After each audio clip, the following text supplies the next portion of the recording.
تاریخ صرف جنگوں کی کہانی نہیں ہوتی، تاریخ انسانوں کی چیخوں کی کہانی بھی ہوتی ہے۔ ہر دور میں کچھ حکمراں ایسے آئے جنہوں نے دنیا کو طاقت کے ذریعے بدلنے کی کوشش کی، لیکن ان کی طاقت نے انسانیت کو امن نہیں دیا بلکہ مصائب دیے۔ آج دنیا ایک بار پھر اسی موڑ پر کھڑی ہے۔ جنگیں، معاشی بحران، عالمی کشیدگی اور طاقت کی سیاست۔ کیا ہم ایک اور خطرناک دور میں داخل ہو چکے ہیں؟ تاریخ صرف تاریخوں اور فتوحات کا مجموعہ نہیں ہوتی۔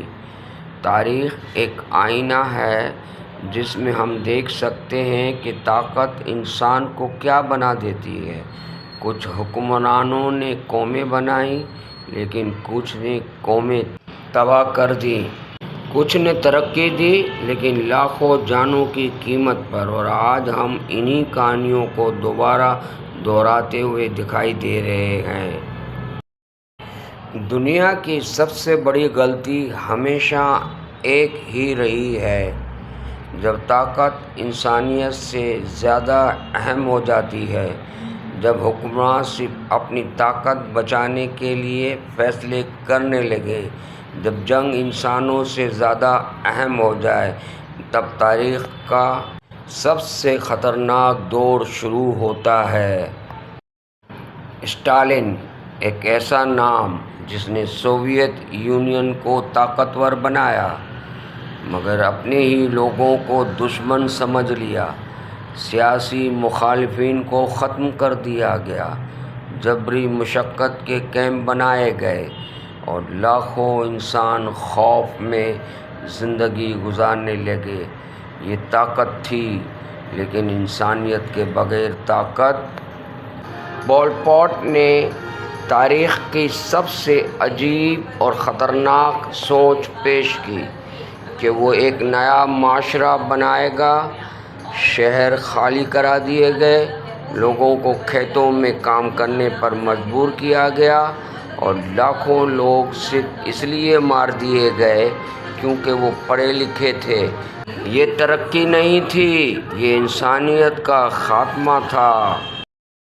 ایدی امین کا نام سنتے ہی ایک ہی لفظ ذہن میں آتا ہے: خوف۔ اپنے ہی لوگوں کو دشمن سمجھنا، مخالفین کو ختم کرنا اور طاقت کے نشے میں انسانیت کو بھول جانا۔ یہ صرف ایک ملک کی کہانی نہیں تھی، یہ طاقت کے غلط استعمال کی کہانی تھی۔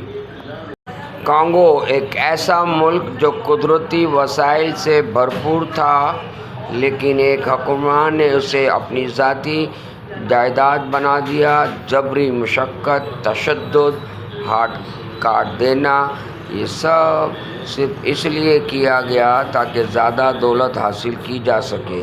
یہ صرف ظلم نہیں تھا، یہ تاریخ کا سب سے بڑا استحصال تھا۔ چنگیز خان ایک عظیم جنگی ماہر تھا، لیکن اس کی فتوحات نے دنیا کو خوف میں ڈال دیا۔ شہر تباہ کر دیے گئے، لوگوں کو قتل کر دیا گیا اور خوف کو ایک ہتھیار کے طور پر استعمال کیا گیا۔ یہ وہ وقت تھا جب طاقت انسانیت سے مکمل طور پر آگے نکل گئی۔ کیا آج کی دنیا واقعی پہلے سے بہتر ہو چکی ہے؟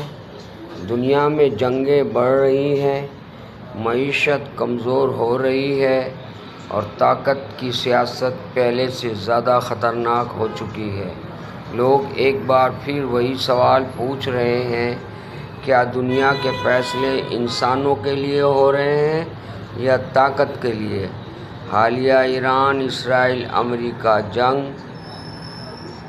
دنیا کو کہاں لے جا رہی ہے؟ غزہ اور لبنان پر اسرائیل کے حملے نسل کشی پر مشتمل ہے۔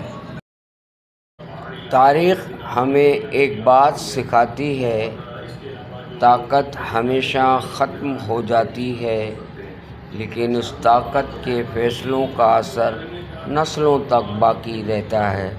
اگر انسانیت نہ ہو تو طاقت صرف تباہی لاتی ہے۔ اگر دنیا کو بچانا ہے تو ہمیں طاقت نہیں، انسانیت کو اہم بنانا ہوگا۔ تاریخ ہمیں ڈرانے کے لیے نہیں